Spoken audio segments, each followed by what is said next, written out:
ইরানের উপর ইসরায়েলের সাম্প্রতিক হামলার ঘটনায় শোক ও সংহতি জানিয়ে ইরান দূতাবাসে শোক বইয়ে স্বাক্ষর করেছে বাংলাদেশ জামায়াতে ইসলামী নেতারা। দলটির 2 সদস্যের একটি প্রতিনিধি দল সোমবার অর্থাৎ 30 জুন বেলা 11:30টার দিকে রাজধানী গুলশানে অবস্থিত ইসলামী প্রজাতন্ত্র ইরানের দূতাবাসে যান। প্রতিনিধি দলে ছিলেন জামায়াতে নায়েবে আমির ও সাবেক সংসদ সদস্য ডক্টর সৈয়দ আবদুল্লাহ মোহাম্মদ তাহের এবং কেন্দ্রীয় নির্বাহী পরিষদ সদস্য ও দলের media secretary advocate Motiur Rahman Akand. তারা সেখানে ইরানের রাষ্ট্রদূত মানসুর চাভসির সঙ্গে সৌজন্য সাক্ষাৎ করেন এবং সম্প্রতি ইসরায়েলের হামলায় ইরানি নাগরিকদের নিহত হওয়ায় গভীর শোক ও সমবেদনা জানিয়েছেন। সুইজারল্যান্ডে চলছে ফিফা অনূর্ধ্ব-19 বাস্কেটবল বিশ্বকাপ। কোন গ্রুপে কারা খেলবে সেটি নির্ধারিত হয়েছিল গত 31 জানুয়ারি লুসানে অনুষ্ঠিত ড্রতে। সেদিন জর্ডান জেনে গিয়েছিল সি গ্রুপে তাদের সঙ্গী প্রতিবেশী ইসরায়েল। জর্ডান ইসরায়েলের গ্রুপ পর্বের ম্যাচটি অনুষ্ঠিত হবার কথা ছিল গতকাল রোববার, কিন্তু ম্যাচটি হয়নি। ফিলিস্তিনের গাজায় ইসরায়েলের গণহত্যার প্রতিবাদে ম্যাচটি বর্জন করেছে জর্ডান। ইসরায়েলের বিপক্ষে খেলতে অস্বীকৃতি জানায় ম্যাচটিতে জর্ডানকে পরাজিত ঘোষণা করা হয়।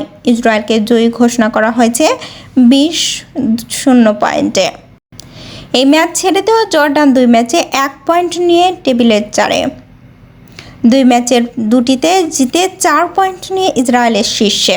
সমান 3 পয়েন্ট নিয়ে গ্রুপের অন্য 2 দল সুইজারল্যান্ড ও ডমিনিকান রিপাবলিকান দ্বিতীয় ও তৃতীয়। ম্যাচ ছেড়ে দেওয়া নিয়ে জর্ডানিয়ান বাস্কেটবল ফেডারেশন আনুষ্ঠানিকভাবে কিছু না জানালেও দেশটির দৈনিক আদ-দুস্তর জানিয়েছেন গাজায় গণহত্যার প্রতিবাদেই খেলেনি তাদের দল। ইসরায়েলি বাস্কেটবল ফেডারেশনের সভাপতি আমোস ফ্রিসমান সমালোচনা করেছেন জর্ডানের সিদ্ধান্তের। খেলাধুলায় রাজনীতি টেনে আনার সমালোচনাই করেছেন তিনি।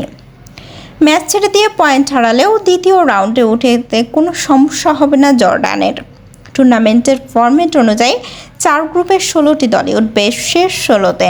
প্রথম পর্বের পয়েন্ট তালিকায় অবস্থান অনুযায়ী নির্ধারিত হবে দ্বিতীয় রাউন্ডে কারা কোন দলের বিপক্ষে খেলবে।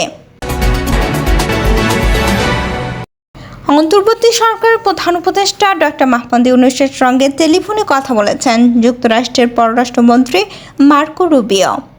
30 জুন অর্থাৎ সোমবার রাতে নিজের ভেরিফাইড ফেসবুক অ্যাকাউন্টে দেওয়া এক পোস্টে তথ্য জানিয়েছেন প্রেস সচিব শফিকুল আলম।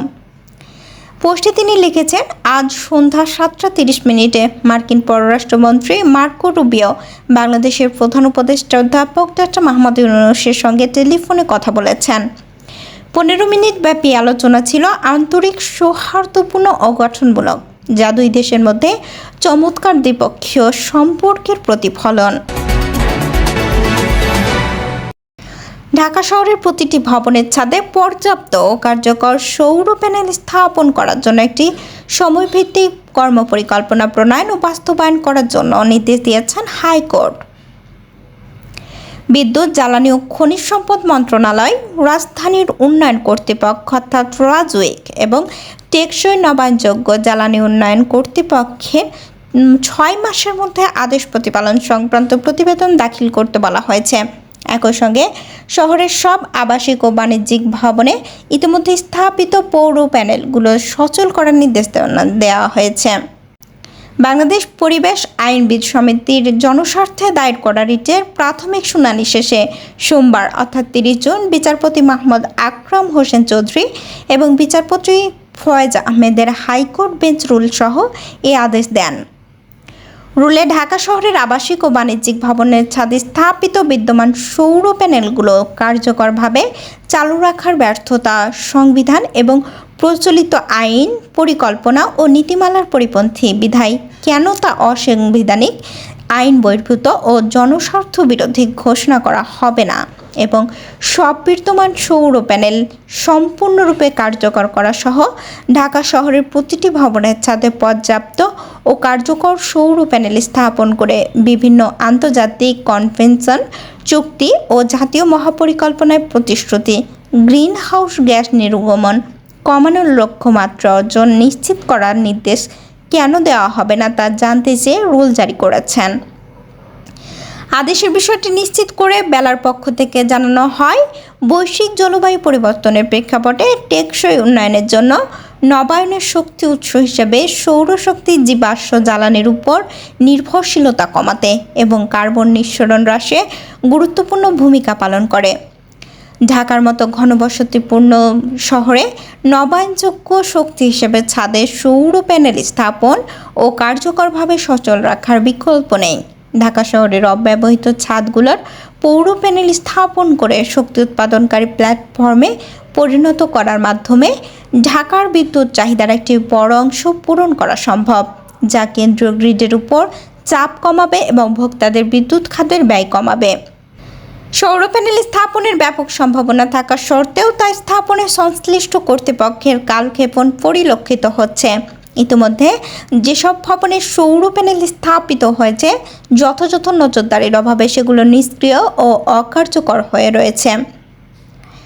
জীবাশ্ম জ্বালানি ব্যবহার সীমিত করে নবায়নযোগ্য শক্তির ব্যাপকতা বৃদ্ধির মাধ্যমে কার্বন নিঃসরণের মাত্রা হ্রাস করে তাপমাত্রা নিয়ন্ত্রণ করতে ঢাকা শহরের অব্যবহৃত ছাদগুলোতে পর্যাপ্ত সোলার প্যানেল স্থাপন এবং ইতোমধ্যে স্থাপিত নিষ্ক্রিয় পৌর প্যানেলগুলো সক্রিয়করণের জন্য বেলা জনস্বার্থমূলক মামলাটি দায়ের করে। 26 জুন প্রধান উপদেষ্টা শুধুমাত্র সরকারি স্থাপনাগুলোর ছাদে সোলার প্যানেল বসিয়ে সৌর বিদ্যুৎ উৎপাদনের উদ্যোগ নিতে সংশ্লিষ্টদের প্রতি নির্দেশ দিয়েছেন।